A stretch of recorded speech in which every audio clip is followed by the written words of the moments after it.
नमस्कार। आज हम एक बहुत ही दिलचस्प सफर पर निकलने वाले हैं। हम देखेंगे कि कहानियों के जरिए उम्मीद की तलाश कैसे की जाती है, वो भी सदियों पुरानी लोक कथाओं से लेकर आज के मॉडर्न डिजिटल व्लॉग्स तक। अच्छा, एक सवाल से शुरू करते हैं। सोचिए, एक गरीब लोहार, एक फूल बेचने वाला और एक व्लॉगर, इन तीनों में क्या कॉमन हो सकता है? पहली बार में तो लगता है कुछ भी नहीं है ना, लेकिन असल में यही तो वो पहेली है जिसे हम आज मिलकर सुलझाने वाले हैं। इसका जवाब उनकी कहानियों में ही छिपा है। देखिए, ये सभी लोग अपने अपने तरीके से एक ही कहानी सुना रहे हैं, आस्था की, जिंदगी में मतलब ढूंढने की और उम्मीद की तलाश की कहानी। भले ही उनके जमाने अलग हों और कहने का तरीका भी अलग हो।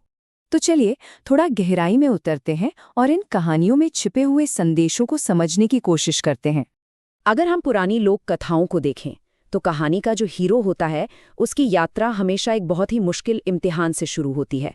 ये सिर्फ परेशानियां नहीं होती, बल्कि ये तो एक तरह से उसके कैरेक्टर के लिए आग की भट्टी जैसी होती हैं, जो उसे तराश कर एक नया आकार देती हैं।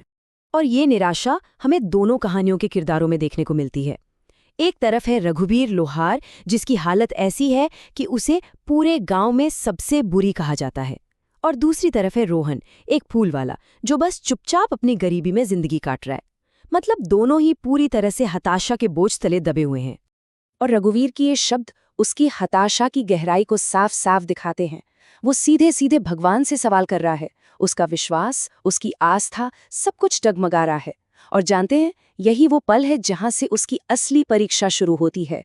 लेकिन कहते हैं ना, हर अंधेरी रात के बाद सुबह जरूर होती है। ठीक वैसे ही इन कहानियों में भी एक ऐसा मोड़ आता है, एक टर्निंग पॉइंट, जहां अच्छाई का फल मिलता है। और कई बार तो ये फल बड़े जादुई तरीकों से मिलता है। अब रघुवीर को जो इनाम मिलता है ना, वो कोई आसानी से नहीं मिलता। उसकी एक लंबी और मुश्किल यात्रा है।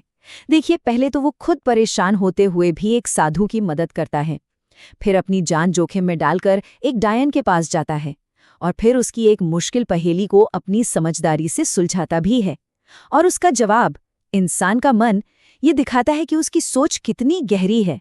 और इसी के इनाम में उसे वो जादुई हिरण मिलता है, जो उसकी पूरी किस्मत ही बदल देता है। लेकिन अगर हम रोहन को देखें तो उसका इनाम बिल्कुल अलग है। कोई जादू नहीं, कुछ नहीं। ये पूरी तरह से एक इमोशनल रिवॉर्ड है। जब वो एक उदास लड़की को बिना पैसे लिए फूल दे देता है, तो बदले में उसे जो मिलता है वो है एक छोटी सी खुशी।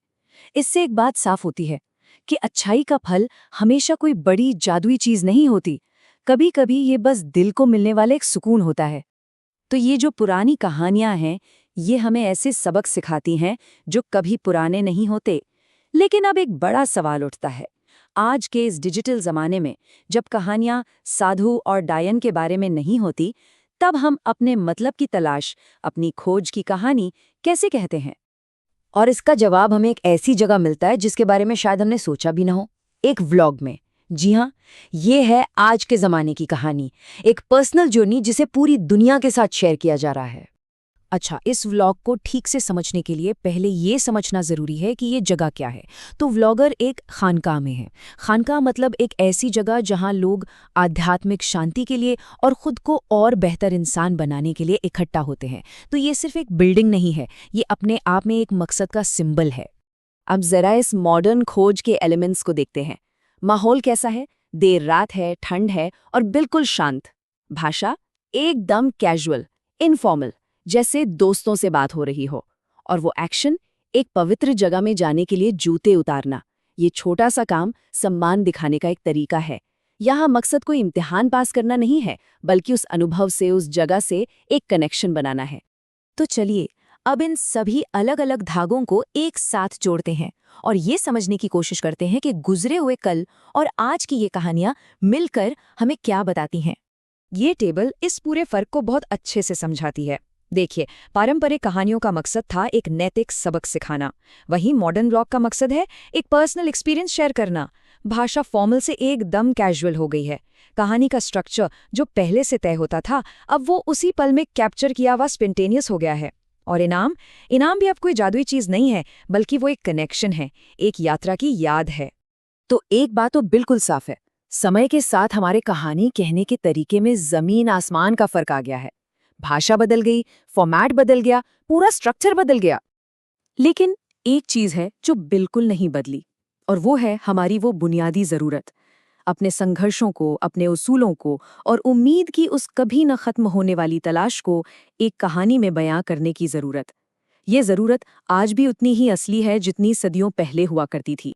और आखिर में ये सब हमें एक सवाल के साथ छोड़ जाता है। आज के इस दौर में जहां हर कोई एक कहानीकार बन सकता है, लोग अपनी कहानी कैसे बयां करते हैं?